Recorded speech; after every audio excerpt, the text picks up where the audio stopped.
Bismillahirrahmanirrahim. Assalamualaikum warahmatullahi wabarakatuh. Alhamdulillahirrahmanirrahim. Wassalatu wassalam ala rasulillah wa ala alihi wa sahbihi ajmain.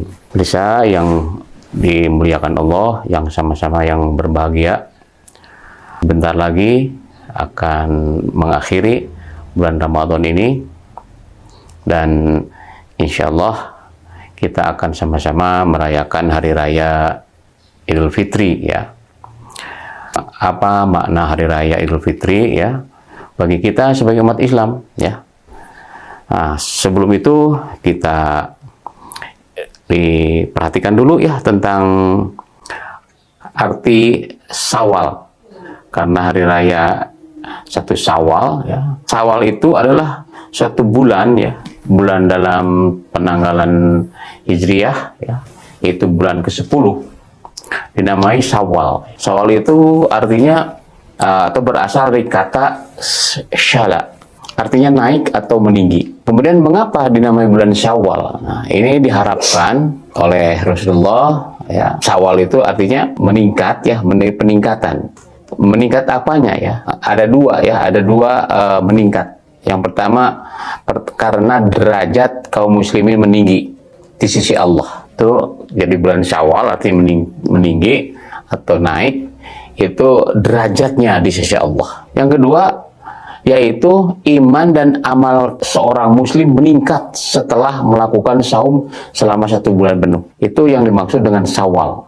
Mudah-mudahan kita nanti atau bulan Syawal kita meningkat baik di sisi Allah maupun kita sendiri meningkat ya kualitas iman dan amalnya. Yang dimaksud dengan meningkat derajat di sisi Allah apa maksudnya ya? Karena kita mentaati Allah ya, melaksanakan saum dengan penuh keimanan, keikhlasan ya, sehingga kita menjadi derajat mutakin.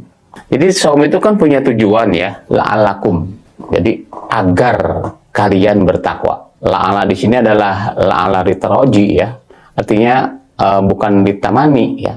Artinya bukan angan-angan. Jadi pasti ya. Jadi Allah itu pasti-pasti semua. Orang yang saum pasti takwa. Dengan catatan harus memenuhi syarat-syarat bagaimana cara melaksanakan saum ya. Jadi katakanlah kita ini memenuhi syarat sehingga kita akan menjadi manusia yang bertakwa ya. Nah, kalau begitu ya, Allah akan menjanjikan kalau kita bertakwa ya, derajatnya itu karena takwa, maka kita akan mendapat maghfirah dan surga Allah sebagaimana difirmankan dalam surat Ali Imran ya. A'udzubillahi minasyaitonirrajim. Bismillahirrahmanirrahim. Wasari'u ila maghfiratin min rabbikum wa jannatin arduha as-samawati wal ardu uiddat lil muttaqin. Bersegeralah kamu kepada ampunan, maghfirah ya, dan surga yang luasnya seluas langit dan bumi, yaitu bagi orang yang bertakwa. Nah, itu jaminan ya, jaminan. Insyaallah kalau bertakwa itu jaminannya maghfirah dan surga. Itu kalau orang yang sudah mencapai takwa tadi ya dengan saum, maka maghfirah Allah akan turun kepada kita, menyertai kita, dan surga akan menanti kita ya. Jadi itu yang dimaksud meningkat. Dan yang kedua yang disebut meningkat iman dan kebaikannya. Apa maknanya? Kita tahu ya bahwa orang mutakin itu tentunya jelas ya dalam Al-Quran, amat sangat jelas. Jadi kriteria takwa ya. Begitu Allah kalau merintahkan tegas, jelas ya, terukur. Dalam surat Ali Imran Allah berfirman yang tadi ya, uiddat lil muttaqin, siapa itu? Yang pertama adalah alladzina yunfikuna fis sarai wad dara. Nah, ini karakter mutakin yang luar biasa, yaitu senantiasa berinfak. Artinya dia senantiasa memberi gitu ya, senantiasa memberi. Jadi jiwa takwa itu adalah dia jiwanya ingin memberi terus ya, sosialnya tinggi begitulah. Jadi kalau melihat orang kekurangan maunya ngasih gitu ya, itu kriteria orang takwa. Kemudian yang kedua adalah mampu mengendalikan emosi, wal kadhiminal ghaidh. Itu ciri karakter orang takwa ya. Tidak pemarah, tidak cepat marah, dia bisa mengendalikan emosinya ya, baik dalam keluarga, di masyarakat. Itu ciri orang takwa, mampu mengendalikan emosi. Kemudian yang ketiga, senantiasa memaafkan kesalahan orang lain. Nah, kriteria yang digariskan oleh Allah, yang takwa itu yang senantiasa pemaaf, ya, pemaaf pada keluarga, pemaaf di masyarakat, dan pemaaf, pokoknya orang yang bertakwa itu pemaaf, ya, tidak dendam, tidak membenci, ya, maafkan. Jadi orang yang bertakwa itu sebelum minta orang lain minta maaf, kita sudah maafkan, dan insya Allah tidak rugi kita memaafkan kesalahan orang lain, tidak rugi sama sekali, ya, daripada kesalahan orang lain diingat terus, ya, itu dendam namanya. Wah, itu celaka, ya, di dunia ya udah celaka, apalagi di akhirat. Kemudian yang keempat yaitu bersegera minta maaf, ya, bersegera minta maaf apabila salah, baik kepada Allah, ya, kepada orang tua, kepada sesama, cepat, tidak ditunda-tunda, ya. Kemudian yang kelima adalah tidak mengulangi kesalahan yang sama. Itu 5 kriteria orang yang takwa itu. Itu pasti, ya. Itu Al-Quran, bukan hadis, Al-Quran. Jadi apakah kita udah takwa belum? Nah, tinggal ukur, ya. Kita tuh inginnya memberi nggak? Ingin saya berimpak tidak? Ya. Nah, kalau kita ingin tahu ukurannya, apakah kita bertakwa atau senantiasa ingin memberi, ya gampang untuk mengetahui lebih jelas. Cari lawan katanya, ya. Cari lawan katanya. Misalnya senantiasa memberi impak. Jadi kalau orang yang tidak bertakwa itu senantiasa meminta, inginnya minta terus, ya, ingin mengharapkan pemberian orang lain. Itu sebenarnya sudah bukan orang takwa itu, ya, bukan orang takwa. Ya, termasuk orang miskin pun dia tidak memperlihatkan kemiskinannya, ya, kira-kira begitu. Nah, artinya apa? Ya tidak senantiasa meminta, ya. Tapi beda kalau misalnya orang yang tidak bertakwa, ya, kebalikan dari yang takwa adalah senantiasa meminta. Kadang-kadang ada bantuan misalnya, ya, padahal itu untuk orang miskin gitu. Dia sengaja pura-pura miskin gitu, ya, pura-pura miskin. Nah, itu jiwa-jiwa gini itu udah jauh daripada nilai takwa. Itu yang pertama itu. Jadi apakah kita senantiasa meminta, mengharapkan pintaan dari orang lain? Nah, itu berarti belum derajat takwa, ya.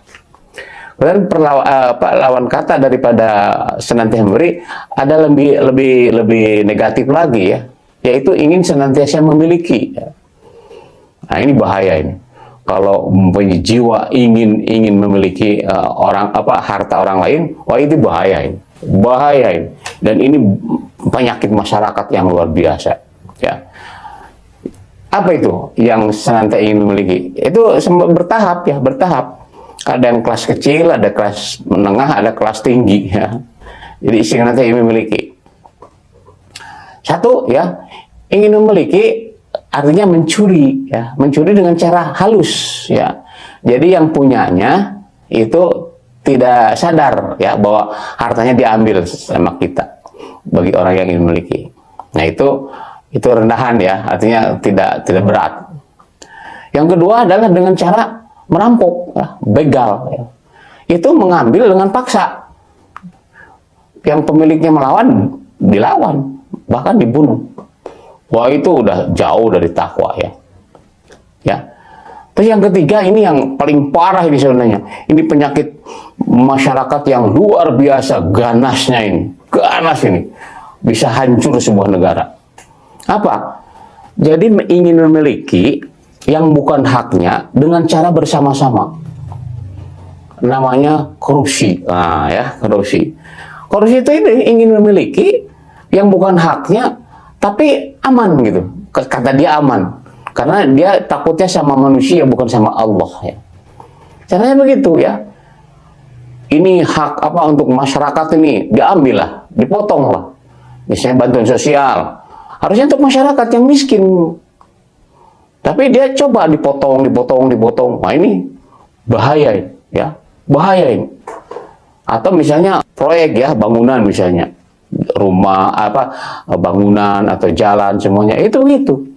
Bagaimana cara memiliki? Padahal bukan hak dia, ya, harusnya sekian sak semen, tapi diambil sama dia, dimakan itu semen tadi, ya. Nah, ini bahaya ini, dan ini kerjasama mereka, jadi mencuri bersama-sama. Wah, ini ngeri, ya. Jadi kalau kita bicara takwa tapi masih memiliki sifat, minimal lah kita jangan memiliki sifat inginnya meminta terus, ya. Banyak ini yang ingin meminta terus, ya. Misalnya banyak nih ya, jangankan yang lain, para ustadz juga banyak yang ingin meminta ya. Misalnya dalam Idul Fitri ini ada istilah zakat fitrah ya. Padahal itu zakat fitrah hanya untuk fakir miskin. Dia bikin alibi lah, yang jelas amilin juga dapat. Ya kalau amilin dapat ya gorimin juga dapat sebenarnya ya. Jadi sebenarnya kalau misalnya itu diakal-akalin ya, padahal udah jelas fakir miskin titik, nggak ada yang lain. Nah ini banyak orang yang berlomba-lomba ingin jadi amilin, ngambil itu uang rakyat, diambil itu, padahal itu uang rakyat itu. Nah ini bahaya ini ya, bahaya ini. Malah disebut uang umat Islam, untuk umat Islam, yang lain tidak boleh, haram hukumnya. Nah ini kan jiwa-jiwa bukan takwa. Nah ini yang jadi herannya itu ya banyak, mohon maaf nih ya, mungkin ya ustadz atau apa gitu, pas pada Idul Fitri berlomba-lomba jadi amilin, kemudian ngambil. Saya bilang itu gimana tuh takwanya ya, takwanya kemana itu? Kemudian para pejabat itu mengambil huwa hangkrat ya, ngomong aja bertakwa kepada Tuhan Yang Maha Esa, tapi jiwanya inginnya ngambil gitu dengan keamanan ya, main kini main ini jelas. Naudzubillah min dzalik ya.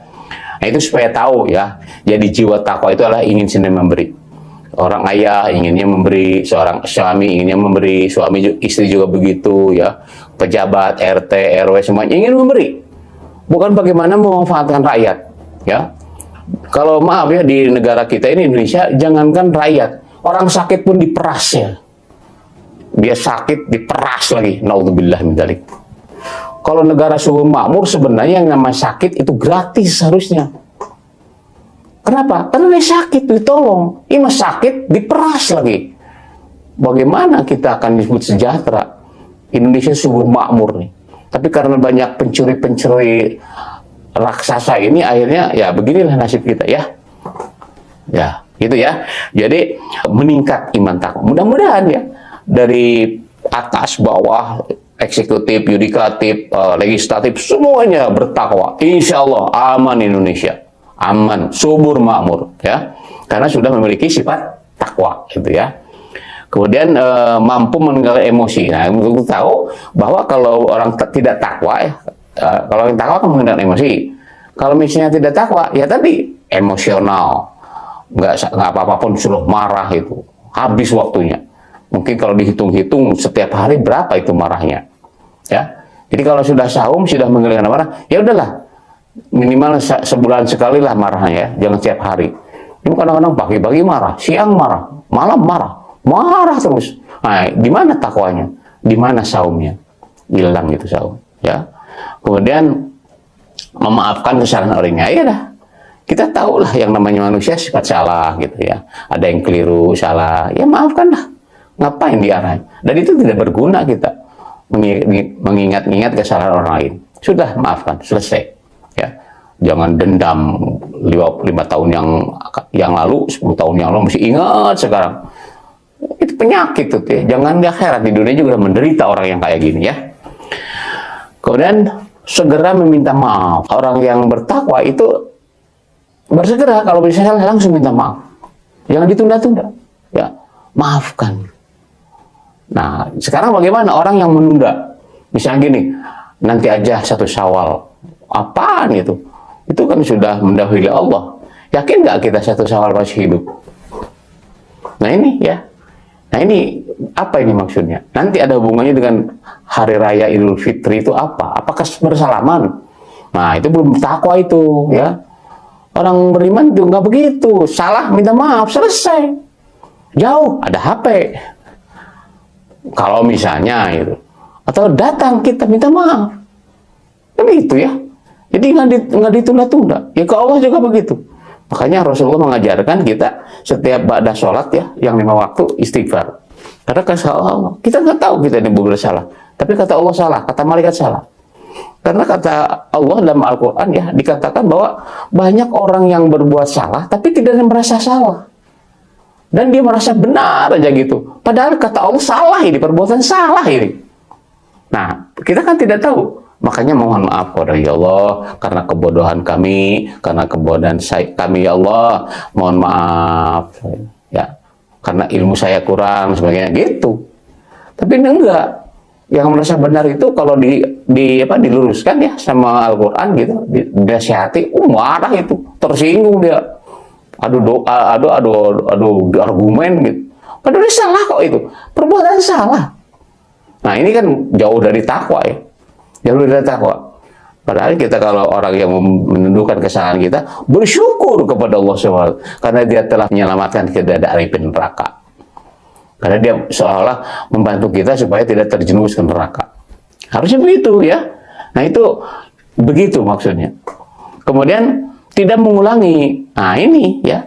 Lawan katanya apa? Yaitu mengulangi terus. Salah, minta maaf. Dosa lagi. Salah, minta maaf lagi. Itu bukan mohon maaf ya. Itu mengolok-olok ya. Ke Allah, ke manusia ya. Nah itu yang dimaksud meningkat amal kebaikannya. Insya Allah ya, saum kita diterima oleh Allah. Kemudian sifat karakter tadi dicapai ya. Nanti kita puncaknya dalam 1 Syawal. Makanya kita perhatikan ya. Nah hari raya itu ya, kalau dalam semua agama itu pasti ada hari rayanya ya. Hari raya macam-macam. Jangankan agama ya, negara apapun ada itu pestanya itu. Artinya pesta kesenangan. Maka disebut hari raya ya. Nah, kalau dalam Islam ada nggak? Ada ya. Yaitu hari raya Idul Fitri dan hari raya Idul Adha atau Idul Kurban. Ini hari raya. Ya. Tapi dalam Al-Quran, dalam hadis namanya Idul. Jadi kembali. Kemudian apa itu hari raya Idul Fitri? Idul Fitri. Idul Fitri artinya kembali. Fitri bersih. Jadi kalau kita merayakan atau ada 1 Syawal merayakan hari raya Idul Fitri, artinya kita kembali bersih. Ya, bersih apanya? Bersih semuanya. Badan sehat karena telah saum ya. Detok meningkat, imun meningkat. Oh, subhanallah ya. Luar biasa itu saum fadilahnya. Susah diungkapkan ya. Hanya orang yang pinter ya, orang pinter tentang kesehatan bahwa saum itu luar biasa. Tapi bagi yang awam-awam ya biasa aja, saum itu kan menderita katanya, lapar gini, macam-macam. Malah biaya bengkak katanya bulan saum. Bukan, bulan rahmat ya. Apa? Sehat kita. Insya Allah, Allah menjamin. Rasulullah mengatakan sumut tasihu, berpuasalah, niscaya kamu sehat. Ya tentunya saum yang benar ya. Ada yang saum tidak benar? Oh banyak ya.